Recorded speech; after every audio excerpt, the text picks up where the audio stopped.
But and I think that it's just a matter of start trying. If it doesn't work in your machine, now you know it doesn't work on your machine. But don't stop yourself before starting.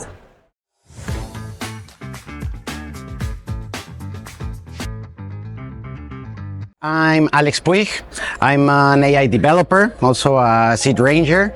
I basically do AI on embedded devices for a living and on several projects, and have a YouTube channel where I teach everything about AI.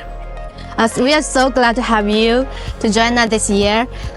Is this your first time to come to Maker Faire Shenzhen? Yes, it's my first time. Been loving it so far. It's really amazing to see all the great projects that the community is building. There are so many AI-powered projects on show this year. Did you see anything interesting you like? I've seen a lot regarding several devices, compute devices specifically for AI. I've seen a lot. And I think that the best part is that you can see the demos and you can see the products in real time working. I think that's really amazing. You just said that you're using AI to make your own projects. What kind of project you made before? I work a lot with embedded devices, so basically running several AI models such as audio detection or computer vision on small boards like the Xiao board, for example.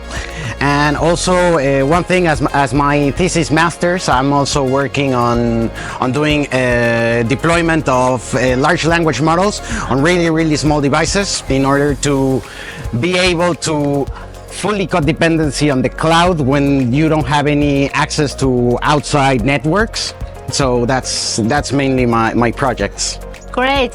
There are so many people want to deploy AI into their own projects, but they don't know how to start it. Do you have any advice for that? I think that at least what I've seen, it's my main advice would be just to start tinkering. At the end of the day, many people have the doubt whether their computer can run a specific model or if they can run it on a Raspberry Pi or a Jetson Nano or a microcontroller. I think that there are a lot of great tutorials online, including mine. But and I think that it's just a matter of start trying. If it doesn't work in your machine, now you know it doesn't work on your machine. But don't stop yourself before starting. Have you ever turned your project into a product? I've turned my projects into product for several clients. So I've worked with a lot of clients on which I showcase them several of the projects that I've worked, and we try and adjust them to their specific needs. Oh, that's cool. In our community, many makers, they want to turn their project into a product. Do you have any advice for them to do that? I think that build connections with people that have other type of skills. For example, in my case, knowing people that really know PCB design and other skills that I don't have are really useful to scale from a prototype, because at the end of the day, you can build your own prototype on a proto board.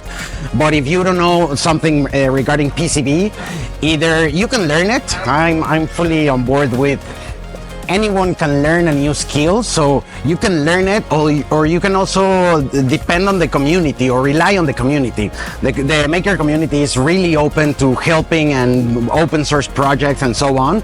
So I think that relying on what other people know in order to scale your project is a very good strategy. Great. Could you use a word to describe Maker Faire Shenzhen? Inspiring. Thank you. So if you want to recommend some people to come to Maker Faire Shenzhen, who or what kind of person you want to recommend them to come?